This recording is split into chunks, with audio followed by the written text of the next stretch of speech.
want to explain what happened in there because it has turned out to be a very political case, one of many. They started off in there by saying that all the cases today were protest cases that emanated from January 18th. The whole court day was being taken by January 18th. Shame! Shame! Political trials! One political trial after another. And then the prosecution said that they were happy to postpone all the cases because they would all be dependent on the cases against Jamal and Neinem. Because what they are challenging in those cases is whether or not the police order that we could not march to the BBC was a legal order. So there are something like 77 cases that arise directly on January 18th, all of which have now been postponed and won't even be set for trial until March 17th, after the completion of the trials of Neinem and Jamal. Now, they did not include our cases in those cases. And so they called us up to do our pleading, but then it turned out, after we had pled not guilty, it turned out that they had not, as they are legally required to do, given us the papers that are associated with our cases. British justice. In the meantime, a solicitor who was in there and who argued for the cases to be postponed until March 17th, from the point of view of the defense, in other words, supporting the position of the prosecution, or maybe it's the other way around, the prosecution was supporting the position of the defense. She offered to assist us, and I give a call out to her, Amy Coulter. What firm is she with? HJA. And she deserves credit for having just stepped in to help us since we were by ourselves.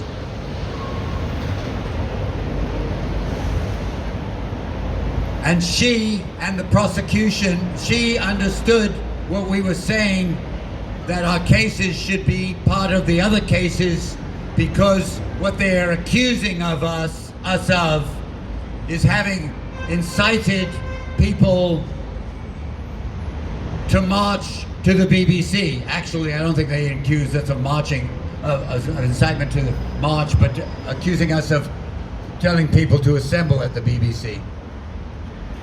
And of course we were going, we all wanted to go to the BBC because of the BBC reporting has been so appalling and so many lies, and have allowed, basically been a mouthpiece for the Zionists and for the genocide that's going on.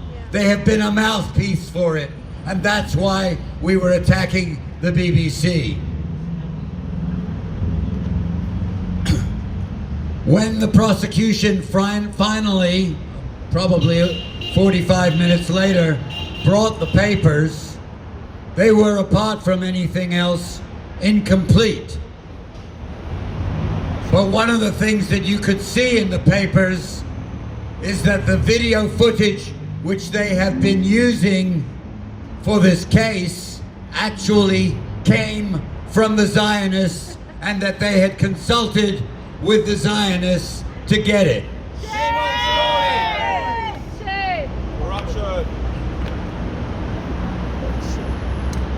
Now, the prosecutor, when we explained what we intended to do, agreed that he didn't have any problem with our case being joined with the other cases and postponed for any action until March 17th. And so when we went into court, he actually stood up immediately and suggested that that is what should happen. His position was agreed to on our behalf by Ms. Coulter, and the judge, I think somewhat relieved from having to deal with the whole thing, agreed to postpone it until the 17th of March.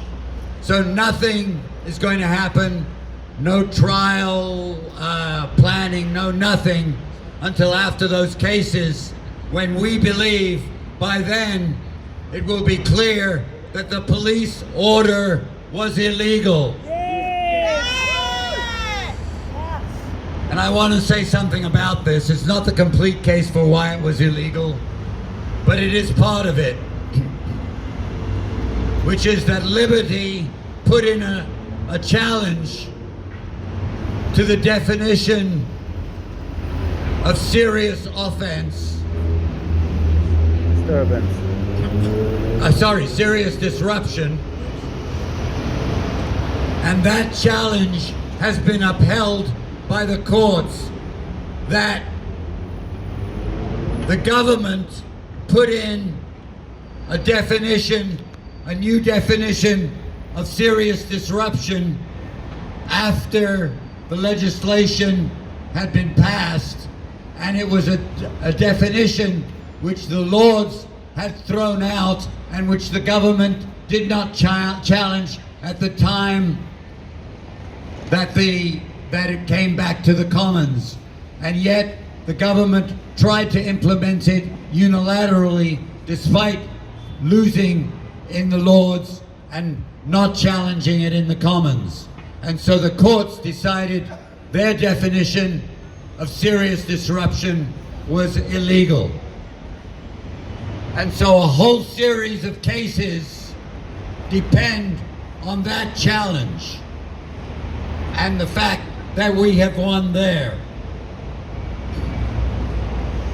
I don't know, there's a lot more to say, but put March 17th in your calendar, not just for us, but for some 80 or so cases that will be coming up for challenge. Hopefully, they will all be thrown out at that time. Yes! Drop the charges now! Drop the charges now! Drop the charges now! Drop the charges now! Drop the charges now! Drop the charges now! We want all the charges dropped. And again, we call out the SOAS 2, Yes. the Felton 24, Yes. and you had another group. The Bryce Norton 5. The Bride Norton 5. And of course, we understand there are charges against Yael, Yes. and of course they should be thrown out. Yes. How absurd to charge an Israeli Jewish woman with anti-Semitism, which is essentially what they're doing, is so unbelievably outrageous. Shame. You know, one of the things I meant to say this morning, but I'll say it now. The government is completely losing credibility. The fact that so many people want to disobey the law is an indication that the government's credibility is down the drain. We will not put up with it. The Palestinians will not put up with it. We stand with the Palestinians. We will always stand with the Palestinians. We are against genocide, whether it's in Sudan or Gaza. We are against all genocides. We stand against genocide, and we stand with all those who stand against genocide, and we stand that the proper people should be put in the dock. Keir Starmer, Netanyahu, Gallant, Lammy, and the rest of the Labour government. Trump, you can name more that I'm not thinking of. Put them all in the dock. That's where they belong.